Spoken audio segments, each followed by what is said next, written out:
how can we break down these different pieces and delegate a specific role and a scope of authority to teams and also ultimately to individual actors to get things done.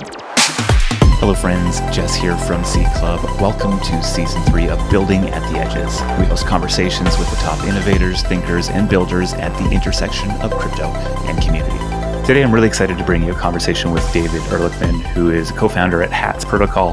He made his way into the DAO Builders reading list with his iconic book, Impact Networks, which brings a fresh perspective on coordination that you can very much apply to DAO building. We spent time digging into the inner workings of building DAOs, the importance of having purpose, or what we like to call the call to adventure here at Seed Club. We chat about structure in DAOs and how creating a network of networks within a DAO, pushing coordination costs into small, high-context groups is the most effective way to drive forward action. And we talk about Hats Protocol, which David is co-creating. It has to do with decentralized role assigning, a big theme around coordination in this episode.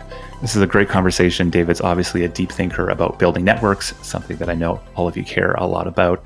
So let's get into it. David, welcome to the pod. Hey, great to be here. Yeah, very excited to get into, I think there's a number of threads that I want to pull on, but let's first, because I was asking before, how do you sort of describe the work you do, your titles, all that sort of stuff, and you are a definition of a multi-hyphenate. So you want to just do a brief intro? Sure, yeah. Brief intro is I've been doing decentralized organizing work in many forms over the past 10 years, starting with building impact networks, primarily in the social impact and environmental impact space, all about how we bring different organizations together across sectors and different communities together to address big, complex issues that we can't on our own and work systemically. Over the past couple of years, I've gotten deep into Web3 and specifically with DAOs. There's so much overlap between the work I was doing with networks and with DAOs, just how do we coordinate when leadership is distributed and decision-making is distributed.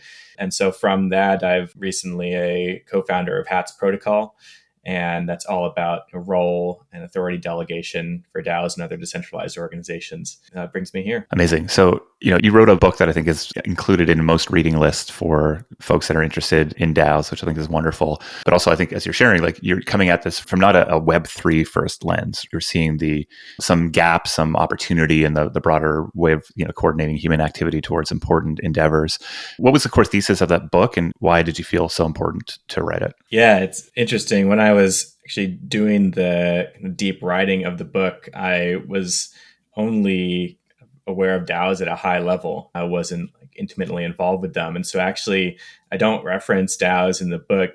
I kind of wish I had in hindsight, but then again, I kind of like how it's coming at the same principles and similar processes and understandings of leadership, but from a totally different angle and from these other networks and communities I've been a part of for so long. The kind of entry into that work was a long time ago, maybe 15 years ago. I was working at a nonprofit organization and seeing how they were doing great work for individuals and kind of addressing the symptoms of this massive broken system, but not really collaboratively working across sectors and with other organizations who touched on similar issues. And there's a lot of pressures that lead organizations to work in that way with kind of a narrow focus on their own status and proving their own impact. A lot of funding dollars, have to prove the direct causation of the dollars and the impact. And that limits our ability to coordinate in ways that affect the whole system. And so I started to get really curious about how we could work not just within individual organizations, but across organizations and across sectors, across communities to work systemically. We're faced with so many big, complex systemic issues, and to address those systemic issues, we have to work systemically. And that means working across the silos and the boundaries that often divide us. And so, that led me into an exploration of multi-stakeholder collaboration. How does it actually work in practice? How do social movements form? How does change happen at a really huge scale that's addressing the root issues, not just the symptoms? And that led me briefly to Monroe Institute, where I was a consultant. I started to get into that type of work. They were a leading thought thinker in multi-stakeholder collaboration at the time. And then very shortly after, I left to help start a network in Fresno, California, which brought together 48 different organizations and organizational leaders to revitalize their city collectively. And that's including the people on very different sides of issues, right? The public school advocate and the charter school advocate, an enlightened developer and the environmental activists, superintendents, private sector, education, nonprofit, healthcare. There's so much that divides us and so many different opinions on the right way forward. But there's also so much that we do share. And when that network, called the Fresno New Leadership Network, was able to dig deep enough into kind of the underlying values of the place and why they were there, and then also the core issues that many of them face, actually found some alignment. They didn't have to agree. They didn't even have to like each other, but could find some places where they could agree, or at least some shared values, and started to see some really interesting, innovative collaborations. And then a lot of other cases where people were just coordinating more effectively because of the awareness of what was happening and where each piece kind of fit into the puzzle. That led me to start another network in Santa Cruz Mountains region, which was all about how do you steward 500,000 acres of land? Large landscape stewardship is necessarily a systemic issue because, just a very simple example, if you get rid of all the invasive species on your land and your neighbor hasn't done the same, it doesn't quite matter. So we have to work across the whole system. That means bringing together the government agencies and the academic institutions and the timber companies and tribal groups and nonprofits to see each of their puzzle pieces, to bring their different perspectives, but then also to zoom out and look at the big picture. And they found some really interesting ways to reduce the risk of catastrophic wildfire and to reduce unnecessarily burdensome permitting processes that got in the way of environmental restoration work. Long story short, I just continued to do that type of network building work in lots of different fields, lots of different issues. And over the course of 8 years, saw how every network was so different in terms of who was involved and the work that they were doing and the context of the history and the place, but also there were common patterns that kept arising. Similar types of leadership that's really different than hierarchical leadership. Similar processes in terms of how they began and then how they advanced kind of the social architecture and the relationship building piece, and then how that led to strengthened flows of information, and then that led to coordination and collaboration and so forth. And so captured those learnings along with the stories of so many people that we worked with and become in contact with, and that was really what led to the book. And from that, once I finished writing the book, which was such a heads down period of time, I was finally able to kind of look up and see what was happening in Web3 and with DAOs. And one of my co-founders at Converge, Zach Anderson, or Zaku, he founded Coordinate a couple years ago, co-founded. And so I was tracking, what he was doing, and he eventually pulled me into the space, and I started to get involved in a bunch of different ways, large and small. And that's led me over the past couple of years to really get deeper and deeper here. Amazing. And shout out to Zaku, great human being. So I love that. And I think so many of the challenges we have today that I think lead to most of the communal existential dread that exists is this feeling of not being able to make progress on the big issues because of how multi-stakeholder or complex they are. And from, I think, your introduction there's sort of the sense of finding common ground, and that common ground, I don't think it takes a huge leap of logic to understand that, we all do have similar challenges at some level, and opportunities and hopes and dreams. And so getting to that as being sort of like a core organizing unit or principle, I think really checks out. I think I'm really interested in sort of the how. And of course, you have a whole book on this. And so people should go pick up Impact Networks. Again, I think even Peace Note included it in his DAOish types of guy meme that was going around, because I think it is, passed around. But I would love to spend a little bit of time if, we have so many DAO builders, so many DAO operators in our network and listening to this podcast. And I think so much of, your experience has been hands-on experimenting. And we really like to distinguish between those who think and talk versus those who do, because the reality on the ground is just so different. And truly that's the opportunity, I think, to push the space forward. So if somebody wants to take sort of like the Impact Network framework, apply it in their organization, or at least have it at top of mind as they sort of start to step in the space, what are sort of the pieces or the tools that are so essential to getting to some level of effectiveness there? Sure. Yeah. There's a few kind of core activities that kept showing up over and over again. And these are things that are not things to check off. You'll be revisiting them over and over throughout any network's evolution. And then there's a couple other core pieces we'll dig into. But those key activities are, number one, clarifying purpose and principles. Second, convening the people and connecting them. Third, cultivating trust, cultivating this web of relationships. Fourth, coordinating actions. And then fifth, collaborating to change the system as a whole. Just to dig a little bit deeper into each one of those, clarifying purpose and principles. Why are we here? What is aligning us? I was listening to some of your previous podcasts, and guest was talking about how a number of DAOs are a little bit scattered and just trying to create a social club, and they need to focus. I agree with that. I think we do need clear purpose. Why are we here? And people can bring different purposes to bear, right? We also express different purposes at the same time. We have our individual purpose, sometimes our organization's purpose, maybe the collective purpose that we can express, and we can dig into all those, but why are we here, right? And then the principles are, what are the collective agreements or values that we're holding that we can hold ourselves and each other accountable to? How do we know that we're operating in ways that are in alignment with this community? Then convening the people, so connecting people in all different types of ways, right? Networks are just webs of relationships. Connecting people are things. So only as strong as the connections that hold them together. So how do we create bridges between different silos of activity? How do we support the people who are themselves weavers or hubs, who connect many people together? How do we strengthen the flows of information between different working groups and so forth? And so convening people, that can happen all at once. And I really believe in the power of seeing the whole system or the whole organization or the whole network at a time, and doing some really thoughtful design and facilitation. I've found that so much actually comes out of those moments. We can dig into that, but convening people in all different types of ways and cultivating trust.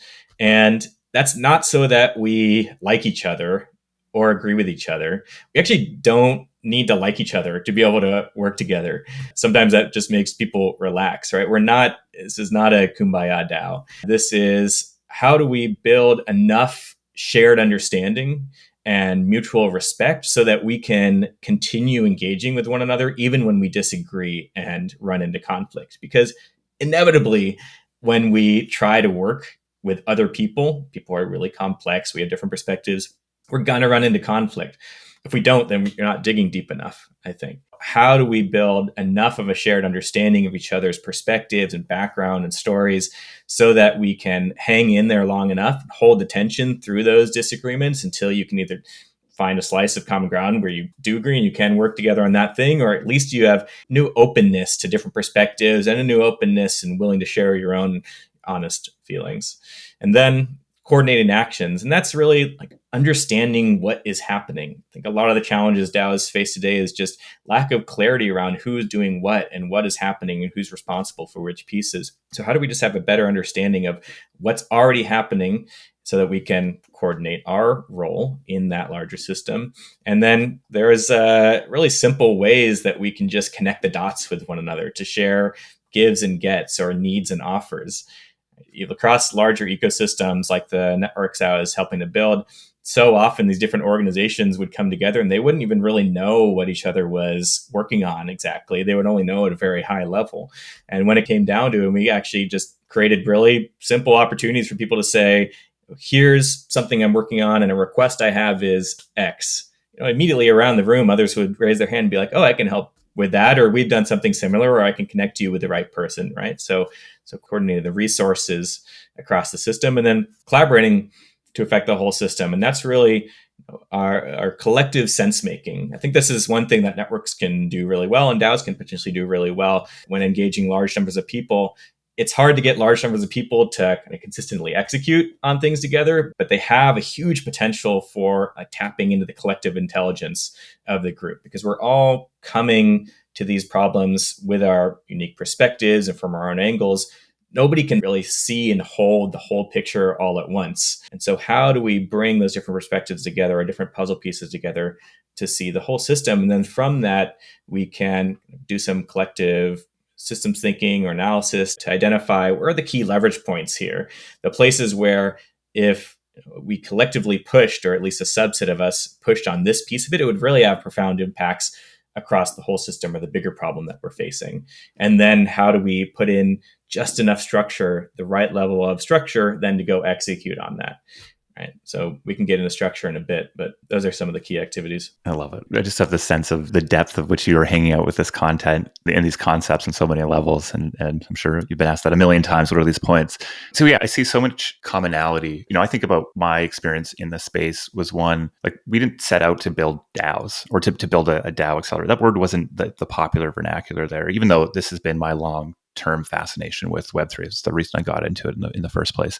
But I always describe my experience at building Seed Club as one waking up on the back of a horse that was just galloping full speed through a field and then just trying to make sure that you don't crash into trees or, waterways. But there is sort of like these set of understandings that sort of emerge as we start to build in the space. And I think while I might use slightly different words here than you're using, I think there's a lot of crossover. And so I have maybe some open questions even in my own mind around some of these pieces here. And I think maybe that would be a cool place to jump off. So I think this idea of purpose and focus is just, I don't know why we sort of push back against so many things that have just proven to be so effective in the past. Like the idea of sort of waving a flag and saying, this is where we're going and using that as like the initial reason for people to come around is just such a powerful starting point versus just a massive humanity that isn't focused in any way.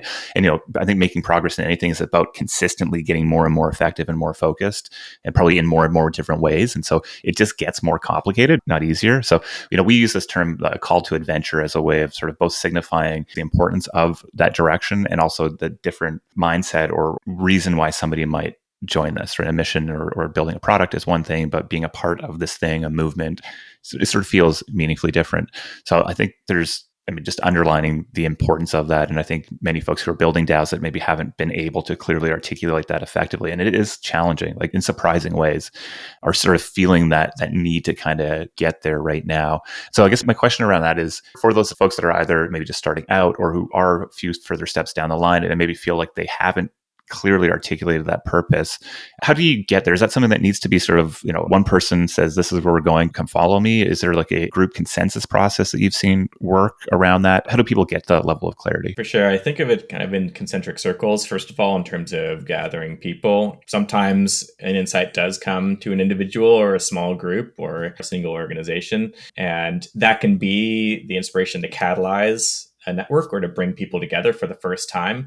Then you need to ask that next group of people that come in, who else, and revisit the purpose. Is this aligned with how you're feeling? And you need to be very flexible to allow that to adapt. And then as the next concentric circle comes in and so forth. But another piece of this too is that those activities that I described, that's again, not a linear process. It's actually a cycle. Right. So we're going through then a period of renewal. There's going to be a process of bringing people together and we're getting connected and we're starting to identify ways to work together. And then we're starting to do experiments and learn. You have to then be willing and able to go through a process of renewal and say, actually, okay, given everything we've learned, now we can focus even more tightly. We can bound this issue in smaller ways. Or we're seeing kind of maybe 3 big focus areas here, right? We started at a really high level. Now we're zooming into smaller focus areas. Okay, now let's actually create more focused DAOs or networks, organizations around those particular issues and not continue to hold the whole ocean, but zoom in further and further. And then within each of those focus areas, ask, okay, now who do we need to involve? Or creating the hot burning sun that will draw people in.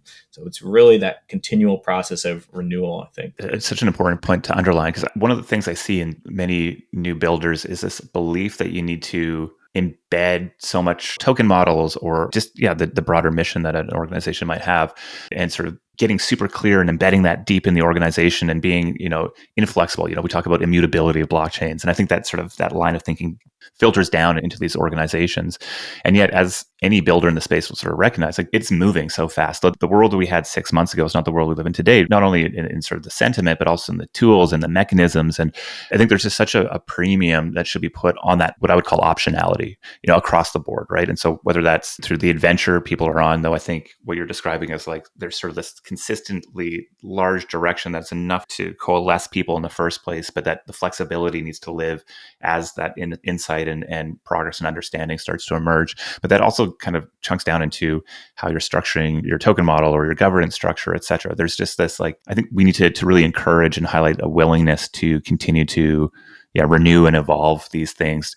just because I don't think there's like a truly logical argument for trying to bake all that stuff in so deeply early on. Yeah, and also recognizing that some things need to sunset too, right? Mm. Not everything should just exist into perpetuity, even though I think that's the way we approach a lot of our work, and we want things to continue and we have aspirations. But I've seen some really successful networks be time bound and say, we're just trying to execute on this thing over this period of time, and we're not even going to continue after that. Or at that period, that's going to be a complete refresh, right? And we're going to reimagine then if this thing should still exist, and that's going to change who's involved and so forth.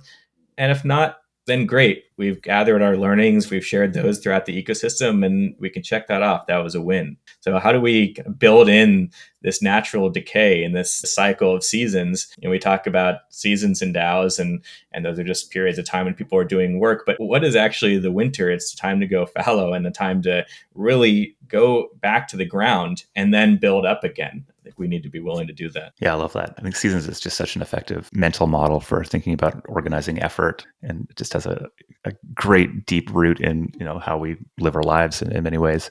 And I think so much of like this, there's so much embedded or ingrained narrative in the crypto space, Web3 space generally, that I think even traces its history right back to the OG crypto, right back to Bitcoin, right? The idea of scarcity, the idea of mutability, the ability of foreverness. And I think that there's a lot of power in being able to sit back and say, like, what of that is actually true or necessary today? What might need to be changed? Because I think if there's one thing that I see as being probably one of the most detrimental things to building in the space is just the assumption of these narratives without sort of critical thought, or at least an application of these narratives without it being directly related to the types of outcomes that you're trying to drive. And we live in a space where there's so many different options out there. Like, we're creating these new structures in many ways. And I think that can maybe almost be scary, and why we turn to these frameworks. And I mean, I'm sure you are a developer of a framework here, but I think you even took the time to say, like, these are not like things to check off, right? These are living, evolving systems. And so we want these frameworks, and yet those things are not the effective way to actually go build value and impact. So, okay, this question is something that I'm keep dancing around a little bit because I have deep belief in it, and then also like maybe a concern associated with it. So this idea of people, right? So bringing people together, it's like a core thing that is part of any DAO's growth, any network's growth. My question is really around the idea of curation, or who should be on the bus versus who should be off the bus. Is curation important, necessary, and useful? I have some opinions on that. And then two, like, if so, or if not, like, how are we actually operationalizing that? Like, does it matter that you're defining who should be in these groups versus who shouldn't? Is that part, or are these just open groups and that's actually the way to create value in these networks? Yeah, I think convening the right people is really key. There's a key question in there of who decides, who is involved. And that's where you want to centralize that decision away from any one person or any one organization and to a group who's clarifying some specific criteria of who's needed to be engaged, and doing that with continuously thoughtful eye at who is historically marginalized, who is usually left on the outside of these conversations. How do we increase the accessibility of these different events, whether that's stipend, compensation, or whatever it is? That said, thoughtful exclusion is a really important piece of this. There's a quote from Priya Parker from The Art of Gathering that I've referenced before. I've found it helpful. She said, "The desire to keep doors open, to not offend, to maintain a future opportunity is a threat to gathering with a purpose." She continues, "Inviting people is easy, excluding people can be hard, but in order to gather with a purpose, you have to learn to exclude with purpose. Thoughtful, considered exclusion is vital to any gathering because over-inclusion is a symptom of deeper problems, including a confusion about why you're gathering and a lack of commitment to your purpose in the first place and the people who are involved." There's a couple of ways that networks or DAOs can evolve. The two extremes are starting really small and then growing thoughtfully over time. And then the other is starting with a big bang and then figuring out how to organize people around that. I think both have their place depending on the issue. And I've seen some networks that have done well, just opening all the doors and then narrowing it down. But I think over time, you have to learn and collectively decide, how are we going to bound this thing? What are the boundaries? Those can be somewhat open, fluid boundaries that allow people to come in and out. And yet still the community or the network or the DAO needs some collective agreements about what it means to be involved and what it means not to be involved. Yeah, I think what's interesting is if you look at and I don't know how you define this, but like the most successful DAOs, across many segments. So like maybe let's look at nouns, let's look at Flamingo. I'm going to be bold and put C Club in here as well. I think the core, whether it was intentional or not, some of the early decisions of who came around the table to start was such an important feature, right? So whether that's very purposeful around, people bringing people together, whether it was just that, for some of these early DAOs, it was just by nature of the time, like the right people were the people who were paying attention and interested and connected in the space. I think when you look at nouns, it's like both a mixture of like some of the right people who were sort of pushing at a new edge, but also there's sort of a capital barrier there that proved useful, I think, to some degree, at least, in maintaining that curation in a model that actually has a very difficult time curating ownership. Like it's very broad and open. But these pieces are key to it. And I think one of my wishes, at the end of last year, the Constitution DAO went out and raised, $45 million from this wide group of people, and then ultimately sort of wasn't successful in buying the Constitution, and sort of it dissolved. And it was a wonderful experiment. But man, would we have learned so much about how to go from that massive sort of explosion into like what comes next if they were able to buy that Constitution. And so I don't know if we've seen this sort of like broad participation and then chunk down into effective operations in the DAO space yet. I'm just trying to gut check that assumption here. But yeah, I mean, we're still waiting for those sort of like massive human, and maybe that's not true. Maybe if we look at, say, other cryptos like Bitcoin or Ethereum, we start to see that in more ways. So maybe I'll stand corrected there. But again, I think that's a fascinating thing to see. And especially as, you start talking about cultivating trust and the ability to actually, I feel like that starting point is such an important piece to actually open up the gap to allow for the space and time required to actually cultivate that trust.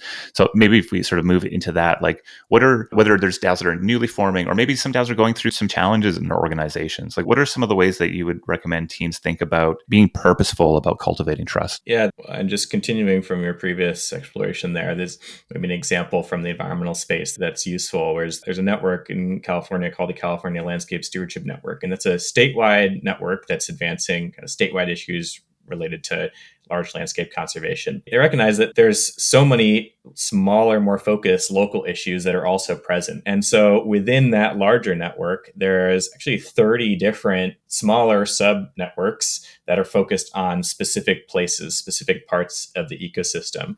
One of them is the Santa Cruz Mountain Stewardship Network. There's One TAM Collaborative. There's many others. And so we can start at a high level, but then at the point where we recognize that more focused, either place-based or issue-focused or more tightly bounded issues, then we can zoom into that and kind of create sub-networks or sub-DAOs, whatever you want, but that are themselves relatively autonomous. Maybe they're connected through some shared principles and shared purpose at the higher level, but can otherwise operate autonomously, making their own decisions and taking their own actions, whatever makes sense in that local domain or that more focused context. Those smaller groups are really important for being able to build that level of trust that it takes, because not only is there a smaller group of people, so we're under Dunbar's number, we have awareness of each other, we can take the time to get to know each other and dig into places where we again agree, and most importantly where we disagree. But also it helps bound the conversation when we come together and we're addressing such high level or big complex issues. It's like we don't even know where to start. Such different conversations are going to be happening in such different places. How can we bound the possible range of conversations that we can even have so that one builds on the other, and so that the learnings that come from one can be shared and are relevant to the others that are happening? There's another quote I love from the Inspiral Network, which is a really great example to look at if people haven't. They actually kind of share so many of their processes and frameworks for free online through the Inspiral Foundation. They were one of the early great examples, I think, of a network that is actually getting things done and doing work, and people are working autonomously. They're essentially a DAO in a lot of ways. And they learn from experience that a community without boundaries is no community at all. They started with this kind of extreme openness, but then found that actually kind of limited the participation of people who wanted to be really involved. And there was misalignment between different people. And so we need to learn how to more tightly focus or bound different pieces of the work. And then I think that's also where we can add more structure to get things done. That's also the places where these big complex issues that don't really have a clear beginning or end. If we can more tightly focus on narrower pieces of that, then we can start to see, oh, actually, there is something here that can be executed on and we can implement on. And then so we can build structure around that piece of it to the point where we break down complex problems into more complicated level problems that have priors or that we can kind of plan out in advance. That's where structure is really useful. And structure is not a bad thing. Hierarchy is not a bad thing when it's used in that way. And when the top of the hierarchy isn't rigid and always a single person, right? But it's a fluid, natural hierarchy that emerges to get something done and then will go away when that need is completed.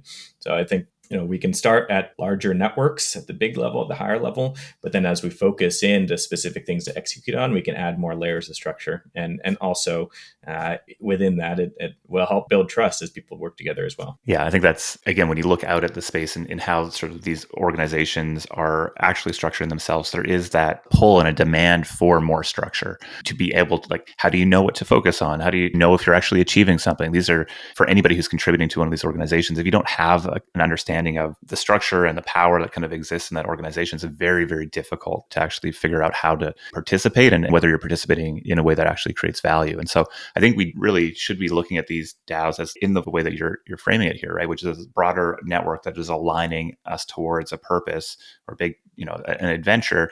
And then we're looking at and recognizing that work is getting done in smaller, high context, more effective coordination groups, and that there's often very clear hierarchical structure that exists in those. And often I think it's mostly, driven through leadership or talent or the folks who do have the most context. But instead of looking at DAOs as like this sort of flat thing, it's rather this, a network of networks is truly, I think, the only way to look at it. And that, pushing a lot of the coordination cost off into small, high context groups is the most effective way of actually driving forward action. And I think this idea of, I think about it in the terms of like opening and closing loops a lot. Like we want our teams to be looking at ways to be able to go do something, enroll folks, make progress towards something, ship something, and then be able to sort of step back and not only say, this is what we learned, but also point to it and say, look, we are effectively moving forward. And this idea of momentum being such an important thing in these networks as a way of like attracting attention and capital and interest, right? And so this idea of how you sort of chunk down into smaller things to be able to feel that sense of, to earn and feel that sense of momentum, I think is key. And, I think it's actually, when you say coordinating actions, I think that chunking down into these small, and in fact, like smaller atomic units are probably going to be the most effective way of doing that. You gave some examples of gives, gets, needs, offers. Like those are really simple things that are actually just creating opportunities for people to feel like they're creating, well, not to feel like, to actually create value. If you say, I have this issue and somebody else says, I can solve that for you because I have already done there, both of those folks feel a deeper sense of connection. They feel,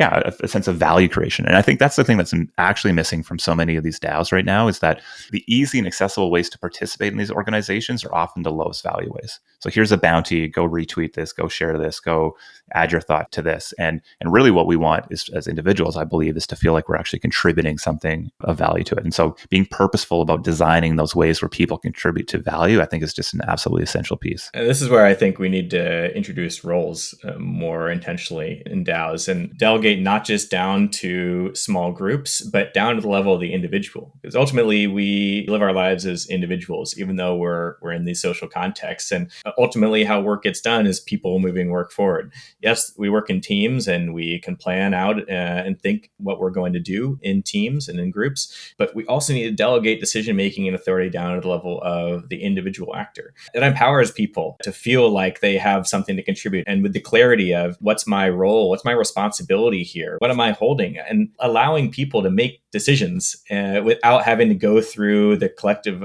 consensus process all the time. And if someone is going in a direction that's totally out of alignment with the community, we have processes and we have ways of dealing with that, right? And those should already be baked in advance. But I think we need to allow individuals to feel like they are empowered to take action within a specific domain. I think this concept of constrained delegation is so key here, where we're not delegating in these really broad ways where we're delegating people to make decisions in all contexts. And we also shouldn't rely on whole communities to make decisions about things that they have low context on. How can we break down these different pieces and delegate a specific role and a scope of authority to teams and also ultimately to individual actors to get things done? Yeah, I think that's well said. And it makes me think of, there's additional structure or visibility that is probably missing from most DAO structures right now to really make that effective, right? So you think about even just like the low fidelity we have around broad delegation within, say, an ENS or Gitcoin, and I think both those teams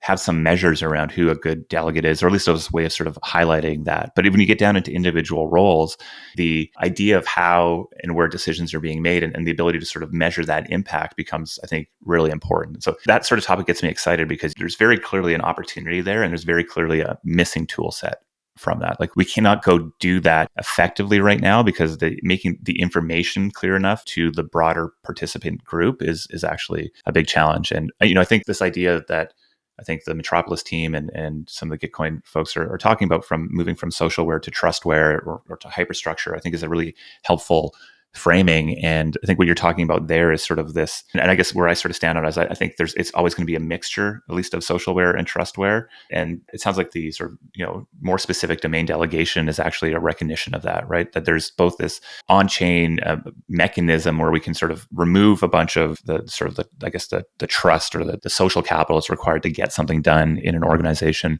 while at the same time recognizing that we are human beings. These are human beings. You're part of a whole or of a network of human beings. And that just sort of minimizing one's contribution down to a number or a reputation score is not going to be able to capture the fullness of what someone's participation in an organization would be like. Yeah, I mean, this is exactly what we're trying to do with Hats Protocol is a protocol for delegating roles and responsibilities down to the level of the individual. The thesis here is, DAOs have rejected hierarchy for a number of reasons, a lot of good reasons, the concentration of power and decision-making and equal distribution of rewards and so forth, but move to the other side of the spectrum of relative chaos and lack of structure and this full consensus governance and low context decision-making. So what is the right level of structure? It's a DAO native way of structuring our organizations. And I believe that roles are the basic unit of structure in any organization. Throughout time, roles have always been important in any context. We need to empower individuals with three things: the context they need, what's the information and the history of that specific role that I need, as well as what am I specifically agreeing to? What is the agreement between an individual and the collective about what I'm responsible for? Making that really clear, and that can be the basis for reputation systems, by the way. Second, the authorities. So what are the actual permissions I need for my role, the different tools and software platforms that I need access to, rather than giving you the password? It can be baked into the role. And then third, accountabilities. So, and that goes both ways. Number one, how does the collective hold an individual accountable to doing what they say they're going to do, with that clear agreement or understanding of the role and responsibilities? And then also on the other side, how does the individual know that the collective is going to be accountable to them, to following through on with the rewards or the reputation that's associated with doing that work, rather than just retroactive all the time? Roles are a building block of how things get done. And multiple roles together can form a team, and then multiple teams together can form an organization. And roles can be broken down into many sub roles too. So I think it's important too, again, also to give people the autonomy to be able to break a specific role or responsibility that they're holding down into multiple sub roles that then they can delegate to others.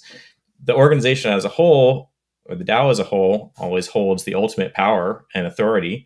And there's sort of a chain of admins, and you can bake in certain conditions or eligibility criteria, or toggling on and off the different authorities based on if a person is actually fulfilling their expectations and their commitments. But breaking down a big piece of work that I have into many smaller pieces of work, and I can delegate that to other individuals or other teams or even other DAOs that specialize in that piece of it. I think that's the way that we can not only structure work within a specific DAO, but also strengthen real collaboration between DAOs across the ecosystem. I think that's fascinating, and a lot I would love to dive into with that. We're going to have to talk another time, because I think it goes back to one of these core tensions. And I think, honestly, a good mark of a great DAO is how often people use attention I'm holding is, because I think that's like the most honest way of sort of showing up in these organizations. But this tension between like how much of these structures should truly be baked in on chain, in roles, in explicit agreements, versus those that are not. And maybe that gets held more by sort of the social consensus or sort of more naturally emerging ways of coordination that start to happen. I think there is very clearly trade-offs between those two. And I guess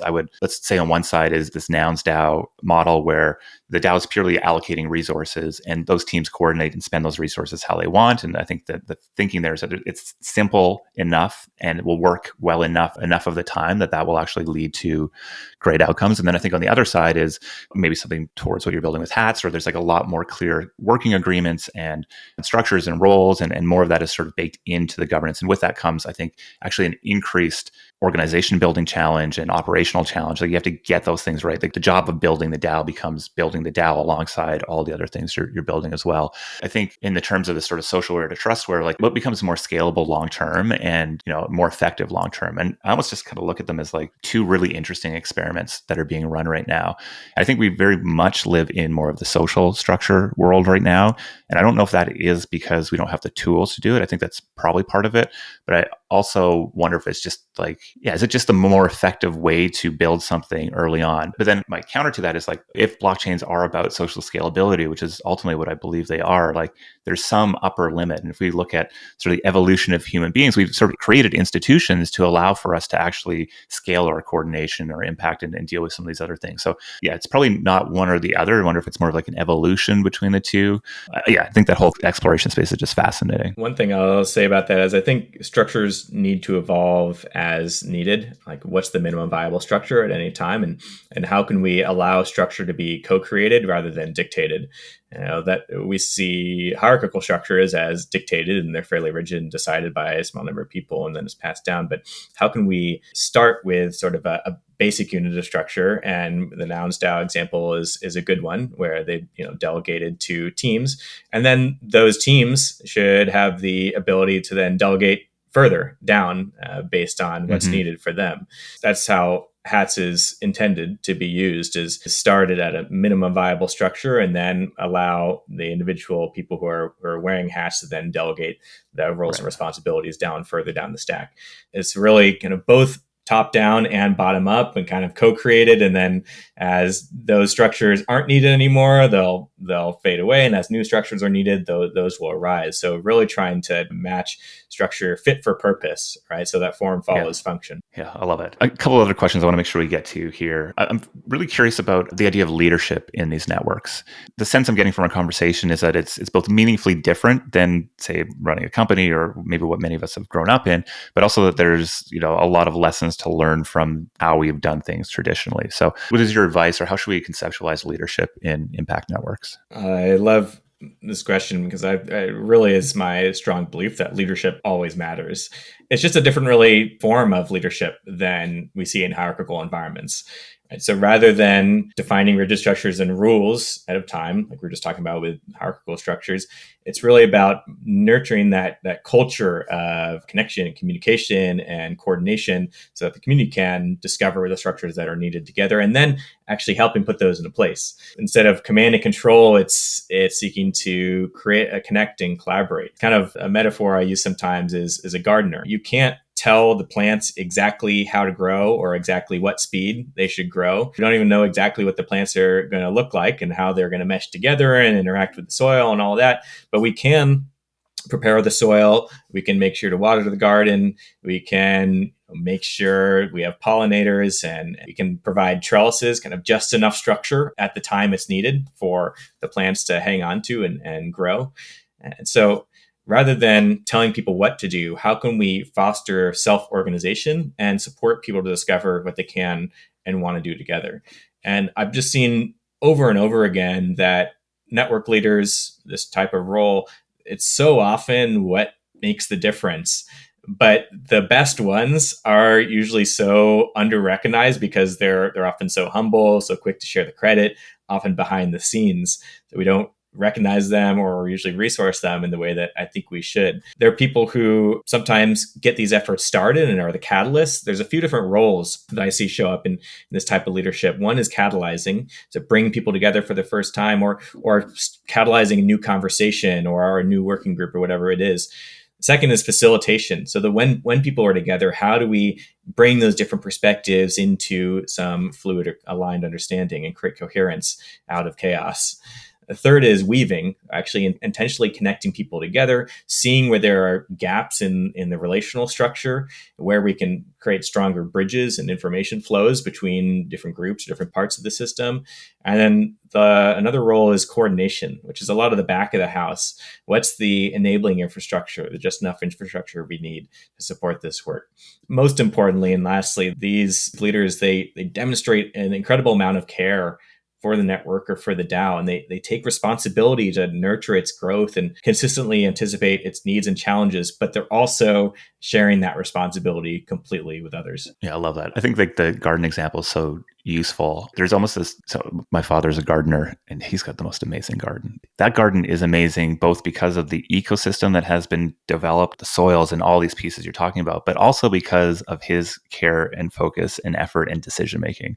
And so I think it's sort of like, talking about tensions, there is, I totally agree, such an important, like I always say, we need more leaders, not no leaders. That shouldn't be like some big statement, but I think it kind of is for many people. And this active role of gardening, especially when you sort of are laying out the beds, or at least, there's a lot of decisions of what should be in there, but also what shouldn't be in there. And it is very different than the sort of just naturally occurring ecosystem that happens. There's a lot of purpose that's put into it. So I think it's both like a great framing for sort of that weaving and sort of the natural evolution of a thing with a lot of uncertainty, and also the importance of purpose and deliberation and like decisions, I guess. Couldn't agree more. Love it. Okay. So my last question here, because I think we talked a lot about networks, and, I think your way into Web3 was really around, it's very similar to mine. I was fascinated with networks from a very different angle, but like that these are the things, like this is what we're building here is networks. We call it a DAO, call it a metalabel, call it a collective, whatever. These are networks. And that, they're very clearly, if we can find sort of a mutual alignment and we're trying to come together, we can see how these tools are great at coordinating effort. I think what's new and different in Web3 versus, say, more traditional networks that are emerging in, say, the nonprofit space is that we have this shared ownership over networks. We have a financial asset that lives in the middle of it. I think there's like two big takeaways from that. Like one is like, wow, great. Now we have, if networks are valuable, we can represent that value in a token. And now we have resources here to be able to invest in the growth and align incentives. And wow, amazing things can happen. I think there's the other side of that as well, which is like, if you introduce a financial asset into a network or a group of people who are coordinating or coming together for some more intrinsic motivated way, that might actually decrease it. And of course, you hear the example of like, if I, buy my friend's pizza for helping me move, that's one thing. If I give them $5 for helping me move, that's a whole other type of action. So I guess I'm curious how you think, does the idea of impact networks change when there's a token and an asset in the middle? Is that a good thing, a bad thing? Yeah, at least from my experiences building impact networks, none of them had a token. Many of them created pretty incredible impacts without that financial incentive, because it was the strength of the purpose or the adventure that drew people together. And they found value out of it. It wasn't financial value, but it was many other types of value. There's the social capital piece, of course, but then there's also the, how does it actually advance the work that I already want to be doing with my existing work, my organization? I'm learning new things. I'm actually finding people that I can work with, that I can support, sharing resources, et cetera. So tremendous amount of value, just not necessarily the financial value coming out of it. I think when financial incentives have been introduced, in some cases that I've seen, it really warps those incentives, and the wrong people start to get attracted. They're not actually aligned with the purpose to the same degree. They just want the financial return. So I'm really curious about how we can create these local economies where the token, for example, doesn't have value outside of the ecosystem, but it has tremendous value within the ecosystem, because then we can reflect the contributions people are making. We can reward those contributions. It can be exchanged within the ecosystem for other resources and connections to other people. I'd love to see more experiments of that, where the local economy is really strong, but it doesn't have the same type of external financial incentive. From that answer, I'm almost taking this idea that token plus impact network is not a good thing. And yet you are very much focused on DAOs and building in this space. And I guess my assumption here would be that there is something missing from, that's maybe an upper limit of the time or effort or impact or distribution of these impact networks that might be capital in some way, right? So I think we talked a bit about like leaders not being compensated well for this. Like my guess is there's probably a bunch of brain drain from some of these networks as people go and build up credibility and social capital, and then maybe take that into a private sector or some other role. So maybe just to push a little bit further, builder, like why Web3 for impact networks? Like, why are you investing your time here if you think that financial piece is actually not that important or maybe detrimental? Well, I wouldn't say a blanket. I wouldn't say it's not a good thing. I just haven't seen it. I'm really curious to see how it can support the work that these networks are trying to do and engage larger numbers of people. And a lot of impact networks have been challenged to raise funding, and they're somewhat dependent in a lot of cases on foundation grants, for example, and that's not sustainable long term. So I'm super keen to experiment and learn from the experiments that are happening because I think there is a lot of potential. I just haven't seen it done in a great way yet. The other thing, though, is what's brought me into Web3 and with DAOs is so much of my work has been focused on the social layer, right? The web of connections between people and digging into all that. But I'm really curious how we can scale coordination at much, much larger scales beyond the point at which we can build trust or even know each other. So how can we create mechanisms that do create pro-social incentives and can lead us to the huge effort where a lot of people are coming together that also allows us then to create structure around the smaller pieces to get things done. I see a lot of potential in the types of coordination tools and approaches and potential of tokens to create local economies built on top of a community of belonging and clear communication and openness and so forth.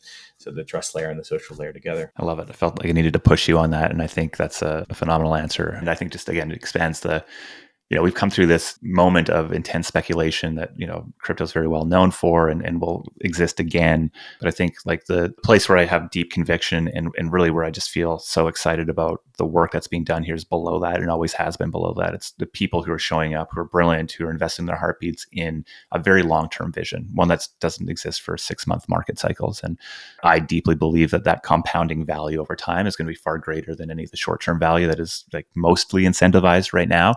I guess time will tell, but all people that I want to hang out with are folks who share that vision. And so the easiest decision ever. All right, David, absolutely fascinating conversation. The depth of which you've thought about these things is just incredibly impressive. And I think we're very lucky to have you focusing your effort full-time on the space. And I think you're going after a very big, meaty, challenging problem. And it makes me feel very good that you're sort of coming at it with this sort of depth of experience.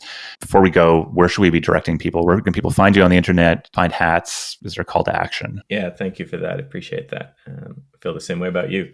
You can find me on Twitter and Telegram at Dave Ehrlichman, DAV, and my last name, EHRLICHMAN. All the Impact Network stuff, impactnetworks.xyz. That also leads to a website where there's the Converge website where there's free tools, free facilitation guides, surveys, all types of stuff, open source, go use it. Documentary there on Impact Networks as well. And then Hats, hatsprotocol.xyz or at Hats Protocol on Twitter. Awesome. And just another shill for the book. It's a great read and it gets into a lot more nuance and detail around the conversation we've had here today. So folks should go pick that up at your local independent bookstore or wherever else you need to go buy a book these days.